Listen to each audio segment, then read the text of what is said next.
Hello everyone, welcome back to my channel Infotech T. मेरे चैनल में आप सबका स्वागत है। Term end examination June 2019 MCS 012 computer organization and assembly language programming के क्वेश्चन पेपर आज सॉल्व मैं बहुत दिन से सॉल्व कर रही हूँ। तो आज एक नई क्वेश्चन लेकर आई हूँ। तो देख लेते हैं कौन से क्वेश्चन के ऊपर बात करेंगे। हाँ, ये what are the key feature of von Neumann architecture. ठीक है, ये वाला क्वेश्चन आया है 5 मार्क्स का। आपको 5 मार्क्स मिलना ही है जैसे भी हो। ठीक है, उस हिसाब से आप लिखोगे और डायग्राम भी आप मेंशन करोगे। तो ये क्वेश्चन हर साल आता है, घुमा फिरा के आता है। 2020 जून में इस वॉन न्यूमैन आर्किटेक्चर पर ही एक अलग सी क्वेश्चन आया है, लेकिन घुमा फिरा के, और उसको मेरे वीडियो में है ऑलरेडी, इसकी वीडियो है ऑलरेडी।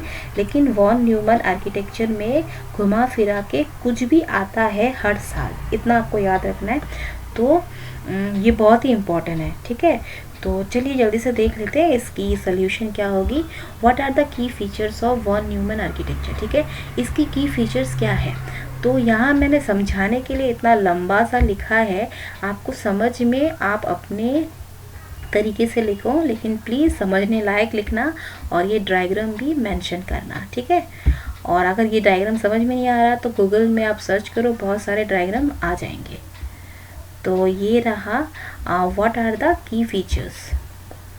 तो basically function the mainly basic function performed by a computer is execution of a program that involves execution of an instruction that supplies information about an operation, data on which operation is to be performed। ठीक है, computer की जो function perform करती है, computer basic perform जो करती है वो है एग्जीक्यूशन ऑफ अ प्रोग्राम। ठीक है, प्रोग्राम एग्जीक्यूशन ही इसकी काम है। ठीक है, कंप्यूटर का बेसिक फंक्शन यही है। कौन सा program? Execution of an instruction. ठीक है, execution of an instruction that supplies information about an operation. Operation जो परफॉर्म होती है उसकी जो इंफॉर्मेशन है, execution of an instruction that supplies information. Instruction execute होती है जो सप्लाइज करती है इंफॉर्मेशन किसकी? जो ऑपरेशन परफॉर्म हो रही है उसकी, और साथ ही साथ data on which operation is to be perform. Data जिस पर ऑपरेशन परफॉर्म हो रही है उस पर। ठीक है, तो प्रोग्राम इन्वॉल्व्स करती है ये दो, प्रोग्राम के अंदर ये दो होता है। ठीक है, अभी आया है कंट्रोल यूनिट, CU जैसे बोलते हैं CU, ये इंटरप्रेट्स करती है each one of this instruction. हर एक इंस्ट्रक्शन को ये इंटरप्रेट्स करती है और जनरेट करती है कंट्रोल सिग्नल्स। ठीक है, इसकी काम है कंट्रोल सिग्नल जनरेट करना। ठीक है, कंट्रोल यूनिट। अभी आते हैं अरिथमेटिक लॉजिक यूनिट, जो हम बहुत बचपन से जानते आ रहे हैं, ALU। ये क्या करती है? ये अरिथमेटिक और लॉजिक ऑपरेशन परफॉर्म करती है। Storage area known as register carries out arithmetic and logical operation in special storage area. ठीक है, ALU कैरीज करती है अरिथमेटिक और लॉजिकल ऑपरेशन स्टोरेज एरिया, जिसको कहा जाता है रजिस्टर में। ठीक है, as per instruction of control unit के मुताबिक। Size of the register is one of the significant consideration in concluding processing capability of CPU। Register की जो साइज है ये एकमात्र सिग्निफिकेंट कंसिडरेशन है CPU की जो प्रोसेसिंग होती है उसकी कैपेबिलिटी पर। ठीक है, register size denotes the amount of information. Register की साइज डिनोट्स करती है, बताती है कितनी इंफॉर्मेशन हैंडल कर सकती है एक रजिस्टर में एक ही टाइम में प्रोसेसिंग के वक्त। ठीक है, और फिर larger the register faster can be the speed of processing. जितनी लार्जर होगी रजिस्टर की साइज उतनी ही फास्टर होगी प्रोसेसिंग की स्पीड। ओके, अब आते हैं नेक्स्ट, इनपुट आउटपुट सिस्टम, जो बिल्कुल पता है। Input output devices allow data input and reporting of result in proper format and form. ठीक है, इनपुट डिवाइसेस क्या करती है? ये अलाउ करती है डेटा को इनपुट, है ना, कीबोर्ड माउस, इसके द्वारा डेटा इनपुट होती है। और आउटपुट डिवाइस क्या होती है? ये रिपोर्ट करती है रिजल्ट्स एक प्रॉपर फॉर्मेट में, ठीक है। For transfer of information a computer system internally require some interconnection, ठीक है। ये सारे इंफॉर्मेशन जो ट्रांसफ़र होती है ना, उस सब के लिए कंप्यूटर सिस्टम इंटरनली क्या लेती है, क्या रिक्वायर करती है, इंटरकनेक्शन, ठीक है। One of the interconnection structure is बस इंटरकनेक्शन। बस के बारे में हम सबको पता है। बस इंटरकनेक्शन एक उसमें से एक स्ट्रक्चर है, ठीक है, ट्रांसफ़र ऑफ डेटा। तो ये हो गया इनपुट आउटपुट सिस्टम। इसकी जो फंक्शन है इनपुट आउटपुट सिस्टम की, है ना, डेटा इनपुट करती है और रिजल्ट करती है आउटपुट, और कंप्यूटर सिस्टम इंटरनली रिक्वायर करती है सिस्टम इंटरकनेक्शन, जिसमें से एक है बस, ठीक है। तो यही आपको लिखना है, बस एकदम शॉर्टकट समझने लायक लिखना है। और उसके बाद आता है main memory. Main memory is required in a computer to store data and instruction at the time of program execution, ठीक है।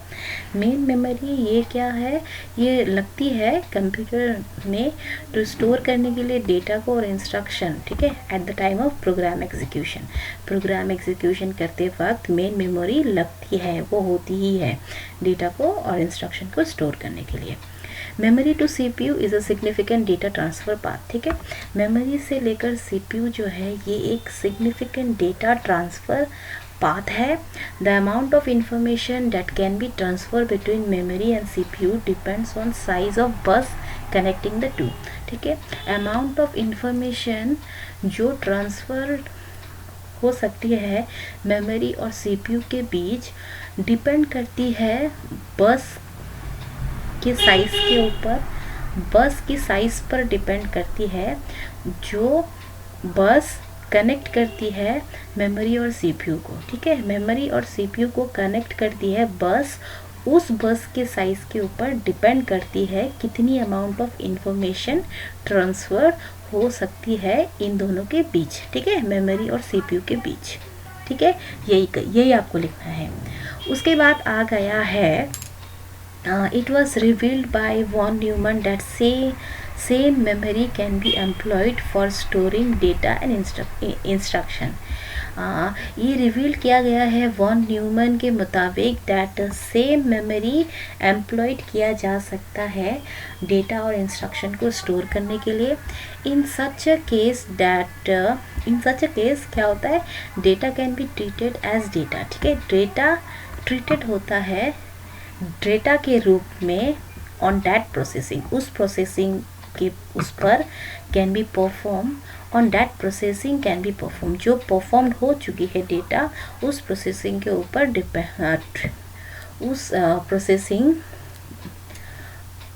उस प्रोसेसिंग पर in such a case data can be treated as data on that processing, उस processing पर data treated होती है data के रूप में जो परफॉर्म हो चुकी है, जो डेटा ऑलरेडी परफॉर्म हो चुकी है, ठीक है।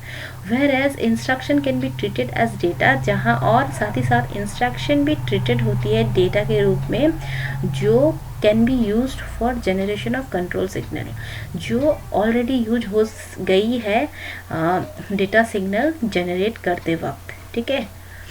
तो उसके बाद आ गया von Neumann machine employs stored program idea. Stored program idea जो है वॉन न्यूमन मशीन की, इस पर एक वीडियो है मेरी 2020 जून में आई थी एक क्वेश्चन, ठीक है। उस पर एक वीडियो है, आप चाहे तो देख सकते हो।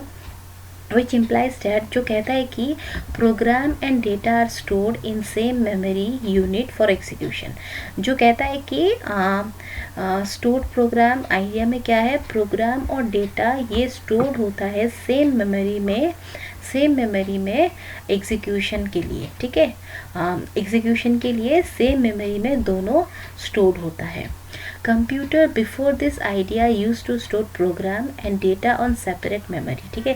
कंप्यूटर्स जो बिफोर दिस आइडिया, इस आइडिया से पहले यूज होता था टू स्टोर प्रोग्राम को स्टोर करने के लिए, और साथ ही साथ डेटा को ऑन सेपरेट मेमोरी, अलग अलग मेमोरी में, प्रोग्राम अलग मेमोरी में, डेटा अलग मेमोरीज में। उसके बाद modifying and entering this program was too difficult, ठीक है। इन दोनों को मॉडिफाई करना, फिर एंटरिंग करना इन प्रोग्राम्स को, वो बहुत ही डिफ़िकल्ट हो गई थी, as they are entered manually by plugging, unplugging and setting switches. ठीक है, मैनुअली प्लगिंग करके, फिर अनप्लगिंग करके, फिर उनकी स्विचेस को सेट करके, तो वो बहुत डिफ़िकल्ट हो गया था। ठीक है, तो in von Neumann machine execution of instruction is perform in a sequential fashion. इसमें क्या होता है, इंस्ट्रक्शन एग्जीक्यूशन जो है वो परफॉर्म होता है एक सिक्वेंशियल फैशन में। ठीक है, एक के बाद एक सिक्वेंशियल फैशन में होता है। Except explicitly altered by program itself from one instruction to next. सिर्फ altered by program itself from one instruction to next, मतलब सिक्वेंशियली फैशन, सिक्वेंशियली होता है मतलब एक इंस्ट्रक्शन के बाद दूसरा इंस्ट्रक्शन। ठीक है, तो ये सारे जो है ना जो बता रही हूँ, इसको आपको A to Z same to same नहीं लिखना है, जैसे आपको समझ में आएगा वैसे ही आप लिखो। ठीक है, और ये रहा diagram, fundamental structure of conventional von Neumann machine. ये देखो इसकी स्ट्रक्चर, ये आपको अच्छी तरीके से याद करनी है। ठीक है, यहाँ मेन मेमोरी है, यहाँ ऑपरेशन रजिस्टर है, यहाँ CPU है, यहाँ ALU है, यहाँ इनपुट आउटपुट सिस्टम है। ठीक है, ये क्या है, ये CPU के अंदर ये 3 है। ठीक है, ये आपको क्या करना है, अच्छी तरीके से प्रैक्टिस करनी है ये वाले डायग्राम को। ये वाला डायग्राम आपको लिखना ही, ड्रॉ करना ही है। उसके बाद von Neumann machine has only a single path between CPU and main memory. ठीक है, इसमें इस मशीन में क्या है, सिर्फ एक सिंगल पाथ है CPU और मेन मेमोरी के बीच। ठीक है, CPU और मेन मेमोरी के बीच सिर्फ एक ही सिंगल पाथ है। This aspect is called as von Neumann bottleneck, इसको कहा जाता है बॉटलनेक। और numerous other architectures has been proposed for modern computers. और भी बहुत सारे आर्किटेक्चर प्रपोज हुआ है फॉर मॉडर्न कंप्यूटर्स, तो आपको ये वाला नहीं लिखना है। ठीक है, ये वाला मैं डिलीट कर रही हूँ, बस इतना तक ही लिखना है। ठीक है, ज़्यादा कुछ लिख के नहीं आना है ताकि उल्टा सीधा हो जाए। ठीक है, जितना समझ में आया है ना उतना ही लिखो। सबसे पहले आपको कंप्यूटर का काम तो पता चल गया है ना, एग्जीक्यूशन, प्रोग्राम एग्जीक्यूशन करता है। प्रोग्राम कौन सा, एग्जीक्यूशन ऑफ एन इंस्ट्रक्शन और डेटा जिस पर ऑपरेशन परफॉर्म होती है। ठीक है, और उसके बाद तो आपको पता चल गया CPU के बारे में इतना सा लिख दो, फिर ALU के बारे में लिख लो, इनपुट आउटपुट सिस्टम के बारे में लिख दो, फिर मेन मेमोरी के बारे में लिख लो, फिर ये सेम मेमोरी एम्प्लॉयड होती है for storing data and instruction. ये भी वॉन न्यूमैन की एक फीचर्स है ना। वॉन न्यूमैन मशीन एम्प्लॉय करती है स्टोर प्रोग्राम आइडिया। ज़्यादा अगर आपको यहाँ से लेके इतना तक अगर आपको नहीं लिख पाओगे तो आप सिर्फ बता भी सकते हो कि ये वाला है ना, इतना आप लिख सकते हो। ठीक है ना, इतना आप लिख सकते हो, ज़रूरी नहीं है कि ये नीचे का भी आप लिखो, है ना। क्या idea implies that program and data are stored in same memory unit for execution, है ना, ये भी लिख सकते हो, सिर्फ आप इतना भी लिख सकते हो। ठीक है, समझने लायक लिखना है। उसके बाद ये वाला लिख सकते हो आप, है ना, सिक्वेंशियली इंस्ट्रक्शन एक के बाद एक परफॉर्म होती है।